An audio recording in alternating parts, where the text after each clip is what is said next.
2025 या वर्षात शेतीचं नुकसान झालेल्या शेतकऱ्यांच्या तोंडाला पीक विमा कंपनीनं पानं पुसल्याचं दिसतंय। कारण धाराशिव जिल्ह्यातील वाशी तालुक्यातील वडजी गावातील दिव्यांग असलेल्या कांबळे या शेतकरी दाम्पत्यानं पीक विम्यासाठी 700 रुपये भरले होते। मात्र नुकसान भरपाईपोटी पीक विमा कंपनीनं चक्क 211 रुपये दिलेत आणि त्यामुळे शेतकऱ्यांचा संताप होतोय। दिव्यांग असलेल्या शेतकरी दाम्पत्याची पीक विमा कंपनीनं चेष्टा केल्याची सर्वत्र टीका होतीये। बबन कांबळे पायानं अपंग आहेत तर राधा कांबळे या दृष्टहीन आहेत। कांबळे दाम्पत्याला मूलबाळ नाहीये, त्यांच्याकडे असलेले 1.5 एकर शेतामधून मिळणाऱ्या उत्पन्नामधूनच त्यांचा संसार चालतो। मात्र गेल्या वर्षी झालेल्या अतिवृष्टीमुळे त्यांचं सोयाबीन वाहून गेलं। काढलेला पीक विमा त्यांना आधार देईल असं वाटलं, मात्र शेतकऱ्याची पीक विमा कंपनीनं क्रूर चेष्टा केली आहे। कांबळेच नाहीत तर इतर अनेक शेतकऱ्यांना पीक विम्याची तोडकी मदत मिळाल्यामुळे संताप व्यक्त होतोय।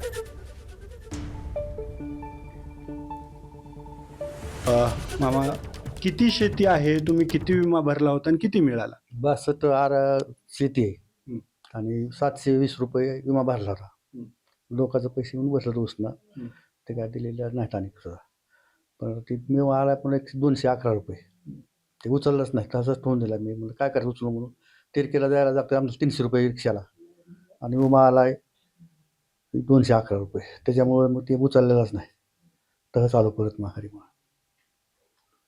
घरात कोण कोण असतं, कसं भागवतात सगळं आणि ही प्रपंच कसा हाकतात? हे काय असं त्या अपंगाची पगारी आम्हाला येत होते, त्याच्यावरच ते वागत होतं। कुठलं बाकीचं काही फिरता येत नाही, दवाखान्यात त्यातमध्ये गोळ्या काढून सरकारी दवाखान्यात गोळ्या आणतो जाऊन तिरकेला, BP शुगर आहे म्हणा, ते दवाखान्यात जात असतो इथं सरकारीच। शेती किती आणि ती कशी करतात तुम्ही? शेती 62 गुंठ आर आहे, ते लोकांच्या शेतात ते ट्रॅक्टरने ह्यानं पैसे देऊन लोकांना सांगून, भावाला सांगितलं पूल आहे तिथं, ते सांगून पैसे देतो आम्ही त्यांचं पेरलेलं काढलेलं, मग माल झाला घेऊन आम्ही विकून टाकतो होतो।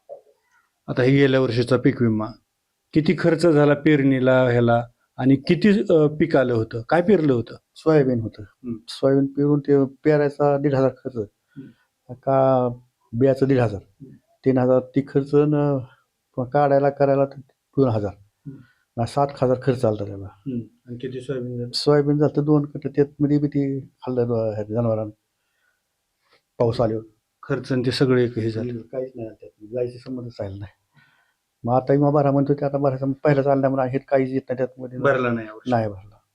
आता हे पीक विमा तुमच्यासारख्या लाखो शेतकऱ्याला मिळाला नाही, तुमचं तर मोठा आजारपणाचंही आहे, दोघांना काम होत नाहीये, काय सांगायचं मुख्यमंत्र्यांना, सरकारला काय करायला पाहिजे त्यांनी? का आम्हाला व्यवस्थित तर ते विमा ते भरल्याच्या मानानं खायापुरा 6 महिने अगर त्याचा खर्च तर निघावा, ह्या मापात द्यावा। मग ABP माझा, उघडा डोळे बघा नीट।